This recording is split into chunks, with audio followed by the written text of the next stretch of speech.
Usually when we talk about a medical diagnosis, there's this expectation of absolute precision. Right. It's almost like engineering. Exactly. You break Yeah. your arm, you go to the hospital, the x-ray shows that jagged white line on the screen, and the doctor just points at it and says, there it is. That's the problem. Because it's binary. I mean, it's broken or it's not broken. It's a very clean, undeniable visual of what went wrong. Right. But then you look at how we diagnose problems in our careers or, in the teams we lead or even just in our own day-to-day workflow. Yeah. And suddenly that x-ray machine is just completely broken. Mhm. We see things failing. We see exhaustion. We see teams that are just totally burnt out. And we misdiagnose it completely. We do.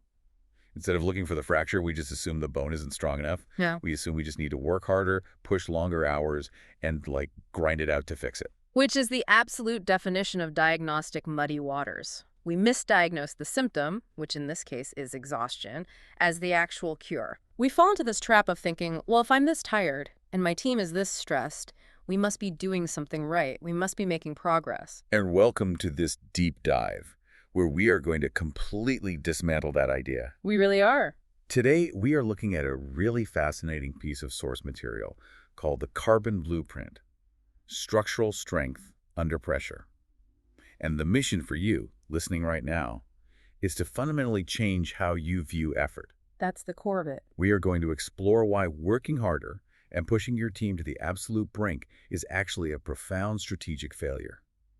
The goal here is to help you stop equating personal exhaustion with career progress, and instead learn how to reposition your role and redesign your environment for maximum strength. And, this is such an important conversation to have right now. We operate in a business culture that practically worships the hustle. Oh, 100%. So analyzing a document that analytically proves why applying more force to a system is often the exact wrong move. I mean, it feels almost rebellious.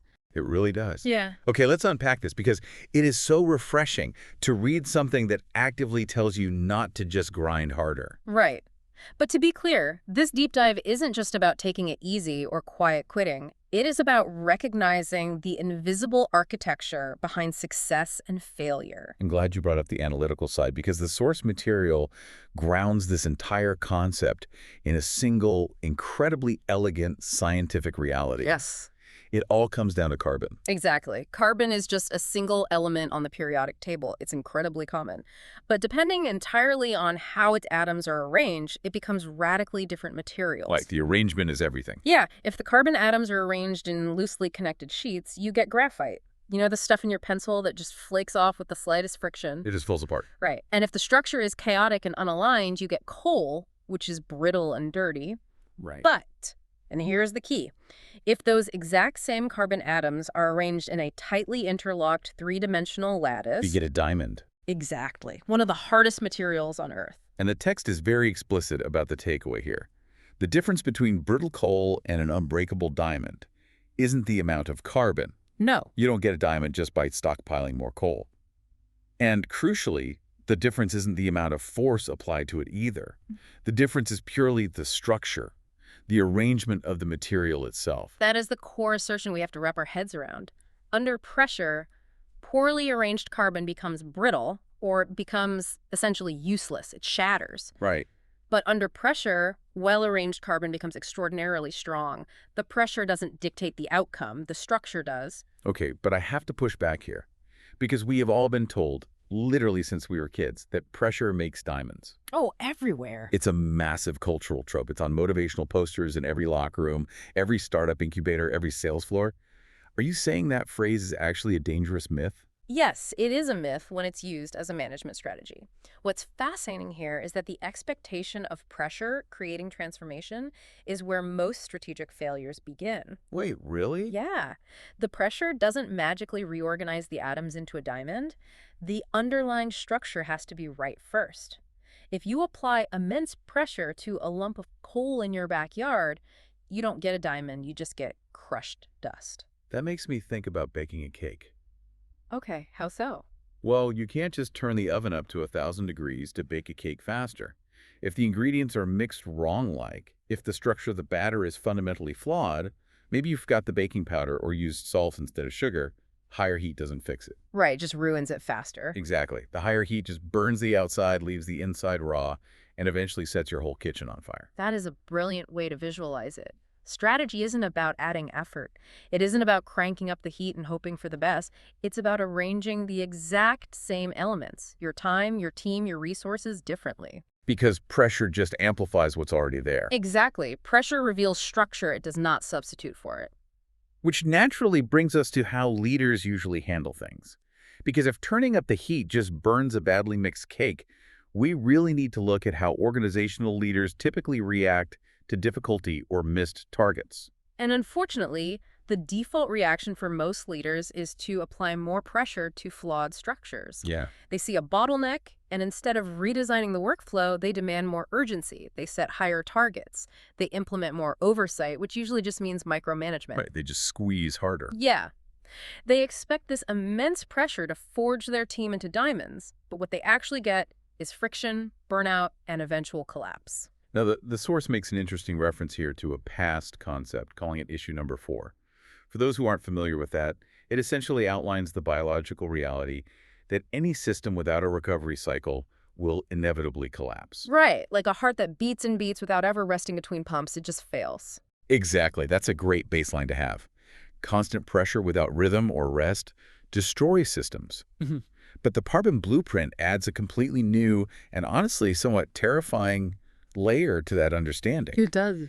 It argues that even systems that do recover will still fail if their structure is misaligned. Yes. Wait, really? So even if a leader gives their team the weekend off to recover, it might not matter? Exactly. Recovery preserves the system, sure, it keeps the heart beating, but structure determines what the system can actually achieve. Oh, wow. If your team is constantly recovering from a chaotic, broken process, they're just surviving. They aren't thriving. The text frames it beautifully. It says, pressure without rhythm breaks systems, but pressure without structure wastes potential. Pressure without structure wastes potential. That is such a heavy-hitting distinction. It completely shifts the burden of leadership. It really does. I mean, strategic leadership isn't about being a cheerleader who just shouts push harder from the sidelines. It's about being an architect. Precisely. Yeah. And the source actually outlines a specific sequence for how leaders can redesign that architecture. Instead of just dialing up the urgency, a leader has to look at 4 specific structural elements. First, they have to rethink how roles connect. Okay, here's where it gets really interesting, but let's unpack that practically. Yeah. Because it's easy to say rethink how roles connect in a textbook. Sure. But if I'm an executive and I need my software team to hit a massive target and launch a product by Friday, how do I actually do that instead of just telling them to work the weekend? It requires zooming out. If your software team can't hit a target without working the weekend, the structure is already flawed. Right. Rethinking how roles connect might mean realizing that your developers and your quality assurance testers are completely siloed, Right. only talking to each other through formal tickets. That's a weak structural bond. You redesign it by pairing them up to work simultaneously. I see. And that bleeds right into the second step the text mentions, which is reconfiguring decision rights. Yes. Reconfiguring decision rights means looking at who is actually allowed to say yes or no to a process. All right. If a mid-level developer has to get sign-off from 3 different vice presidents just to push a minor bug fix live, that is a massive structural bottleneck. You don't yell at the developer to code faster, you remove 2 of those sign-offs. You push the power down. Exactly. You push the decision-making power down to the people actually doing the work. Which fundamentally changes the third element, how information flows. If I don't need 3 VP signatures, the information doesn't have to travel up the mountain and back down again. Yeah. It just flows directly to where it's needed. And once you've fixed those connections, the decision rights, and the information flow, you arrive at the 4th and final step, which is aligning incentives. Right, because if you fix the structure but reward the wrong behavior, people will just revert to their old habits. Exactly. Most companies incentivize raw individual output. They reward the lone wolf who stays until midnight. But if you want a diamond structure, you have to align incentives with coordination. Not just output. Right. You reward the team for how smoothly they hand off work to each other, not just for who wrote the most lines of code. Okay, so that covers the executives at the top who are designing the overarching blueprint. Yeah. But what about the managers? The middle layer? Yeah, the directors, the team leads, the people in the middle who actually absorb all this executive pressure first. The source material specifically calls out managers because they are in the most precarious position. They experience the pressure from the top first, and they very often absorb it silently to protect their teams. Which is exhausting. It is. They take the emotional and operational hit for the flawed structure. And the text makes a point that I think will resonate with a lot of people. Bottlenecks are rarely caused by insufficient effort. Right. When a project stalls, it's almost never because people are being lazy. Usually, everyone is trying really, really hard. The bottlenecks are caused by misalignment. Which is why effective managers focus on identifying where the structure actually resists flow. They don't just turn around and ask their direct reports for more effort. They redesign the interfaces between teams or individuals. So what does this all mean for someone in the thick of it? I was trying to think of a good way to visualize this for the listener who might be stuck managing a completely chaotic team right now. Okay, let's hear it. It's a lot like trying to force water through a kinked garden hose. Oh, yeah. If there's a sharp fold in the middle of the hose, the water slows to a trickle. Yeah. If you're the manager, turning up the water pressure from the tap, just demanding more output, doesn't fix the trickle. It just builds up pressure until the hose physically bursts. That is a fantastic analogy because it perfectly illustrates the amplification effect of pressure. If the hose is perfectly straight, if the structure is sound, high pressure means high flow. It means rapid progress. Right. But if there's a kink, high pressure multiplies the damage. So the manager's job isn't to be the water tap. The manager's job is to walk down the line, find the kink, and straighten it out. Yes. Let's say you manage a marketing team, and every single social media post has to be reviewed by the legal department before it goes live. Legal is the kink in the hose. Right, they're the bottleneck. They are overwhelmed. If you just demand that your marketing team produce 50 posts a week instead of 10, you are just bursting the hose.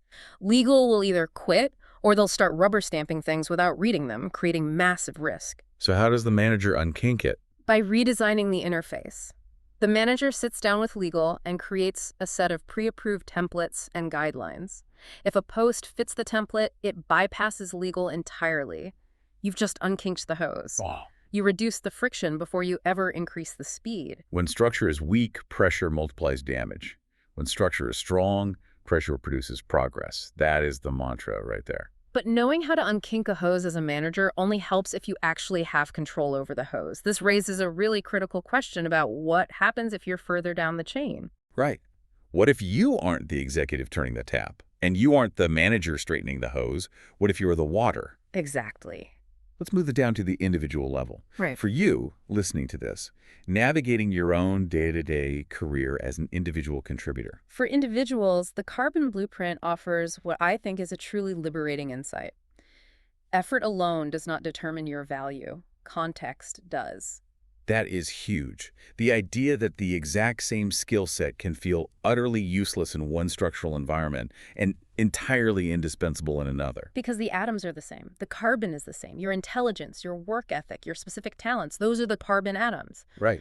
But the arrangement, the environment you are placed in, who you report to, how your work connects to the broader company changes everything. The source states that career strategy isn't about working harder. It's about where and how your effort is arranged. You have to learn to reposition yourself structurally. Yeah. You have to change how your work connects to others and seek configurations that actually amplify your effort. And this is the big one. You have to stop equating personal exhaustion with career progress. That's a hard habit to break. It is. And I need to play devil's advocate for a second here. It is incredibly easy for us to sit here on microphones and say, reposition yourself structurally. But when a listener is sitting at their desk, buried under 200 unread emails, they've missed lunch, and their boss is breathing down their neck for a report. It feels impossible. Right. Isn't working harder literally the only way to keep their job? How does a lower-level employee practically change their connections without just quitting and finding a new company? That is the daily reality for so many people, and it's a very fair pushback. It feels impossible when you are in the weeds. But if we connect this to the bigger picture, you don't necessarily need to leave your job to change your structure. Okay. You need to change your structural relationship to the work itself. Walk me through what that actually looks like on a random Tuesday afternoon. It starts with a massive mindset shift. You have to recognize that sheer exhaustion is a symptom of structural failure, not a badge of honor. We have been conditioned to wear our burnout like a trophy, to brag about how busy we are. Oh, absolutely. The busy Olympics. Right. But if you are buried under 200 emails, you have to stop trying to answer them all faster and start asking, why is all this information flowing to me in the first place? You have to look at the plumbing. Exactly. Yeah. Are you acting as a kink in the hose because the structure forces everything through your inbox? If 40% of those emails are requests for approvals that you don't even have the ultimate authority to grant, you don't just work through lunch to forward them. What do you do? You have a structural conversation with your boss. You don't say, I have too much work. You say, I've noticed a flaw in our routing system. These approvals are coming to me, and I'm just acting as a middleman before sending them to operations. Wow. Let's reroute these directly to operations so we save 3 hours a day. Oh, that's brilliant. You aren't complaining about the volume of water. You are suggesting a better path for the pipe. You reposition yourself so your specific skills are utilized for actual work, rather than just being a human router for scattered tasks. You step back and look at the blueprint instead of just staring at the pile of carbon. I love that. And to prove that this isn't just a bunch of corporate management theory, the source material actually zooms way out. It shows how this principle of structural arrangement applies universally, from ancient architecture to modern pop culture. It does. The document shares a story, which it calls a strategic fukra, essentially an architectural parable. Yep. A builder was given a massive pile of stones, the exact same stones as everyone else in the village. Now, the other villagers started stacking their stones immediately. They built walls as fast as they could, slapping them together. Right. And they pointed to how tall their walls were getting and called that speed progress. But it was just a poorly arranged structure. Right. And when the heavy rains came, those rapidly built walls completely collapsed. The pressure of the storm destroyed them. Wow. But our builder did something different. He didn't rush. He studied the stones carefully. He spent time rearranging them, finding the exact right angles, and he slowly built an arch. Oh, an arch. Yeah. When the rains came, the pressure of the storm actually pushed the stones of the arch closer together, making it stronger. Only the arch remained. It is so deeply human to just want to stack stones higher and higher and call it progress. We equate physical movement or typing fast or staying late with effectiveness because it looks like we are doing something. And we see the consequences of that false progress everywhere, even outside the office. The source explicitly connects this structural reality to public figures, influencers, and celebrities. That's an interesting pivot. Think about the extreme pressure they face. Constant public scrutiny, continuous exposure, the algorithmic demand to post content every single day. It's a total pressure cooker. And the text notes that for public figures, visibility without structure just produces noise. And exposure without identity produces fragility. Because, again, pressure amplifies structure. It doesn't create it. Celebrities who thrive over a long period of time, the ones who have decades-long careers, don't just put themselves out there constantly. Right, yeah. They don't just post 50 times a day to beat the algorithm. They structure their presence. They tightly curate when and how they appear. They arrange all that public attention around a very coherent, deliberate identity. So they control the flow. Yes. They let the pressure of fame refine their signal rather than letting the pressure scatter their signal into white noise. That makes total sense. Yeah. Across all domains, whether we're talking about failing corporate restructurings, stalled out middle management careers, or celebrities fading abruptly from public relevance, the failure happens because people try to force a transformation without redesigning the underlying structure. Exactly. That just add pressure and hope for a diamond. Which brings us to a really piercing question that the text poses to the reader. It essentially asks you to look at your own life and conduct a brutal audit. Okay. It asks, if pressure only reveals what structure already exists, where are you applying more force instead of redesigning the system itself? Wow. Where are you applying more force instead of redesigning the system? Yeah. Are you just turning up the oven on a bad cake batter? Yeah. Are you just blasting water through a kink's hose? Are you just stacking stones faster and hoping it doesn't rain? Answering that question requires a fundamental shift in how you evaluate your own daily effort. It means looking at a bottleneck in your life and actively resisting the urge to just push harder. We have covered so much vital ground today. We started with the basic, undeniable chemistry of carbon, the idea that the exact same elements can become brittle, useless coal or an unbreakable diamond. Right. And the only difference between the two is the arrangement, not the pressure. From there, we explored how leaders have to stop yelling for more output and start redesigning flow, decision rights, and incentives. Yeah, how managers have to find the kinks in the organizational hoses and straighten them out. And how individuals have to take ownership of their structural position, realizing that their exhaustion is not a metric of their value. We even looked at builders stacking stones into arches instead of walls, and how celebrities curate their identities to survive the algorithm. The core message running through all of this is undeniably clear. Pressure reveals structure. It does not substitute for it. But this raises one final, somewhat provocative thought to leave you with. We started this deep dive talking about X-rays and medical diagnoses. Right. And typically we view high-pressure moments, a sudden crisis at work, a major project deadline, a massive unexpected failure as threats. We view them as things we just have to survive. We brace ourselves, put our heads down, and push through. Right. The goal is usually just to get to the other side of the stressful week without completely breaking. But if we truly believe that pressure merely reveals structure, maybe we shouldn't fear those high-pressure moments at all. Wait, really? What if you viewed your next major crisis not as a threat, but as a diagnostic tool? What if that crisis is actually the X-ray machine turning on? Oh, wow. The pressure isn't the problem. The pressure is finally showing you exactly which arrangements in your workflow, your team, and your career are brittle, and exactly which ones need to be completely redesigned. The crisis isn't the problem. The crisis is the X-ray showing you the problem. That completely reframes how you look at a terrible, stressful week at work. I love that. It changes everything. So for you listening, your mission is clear. Take a step back this week. Put down the hammer, stop just stacking stones faster, and take a really good hard look at the architecture of your work. Until next time.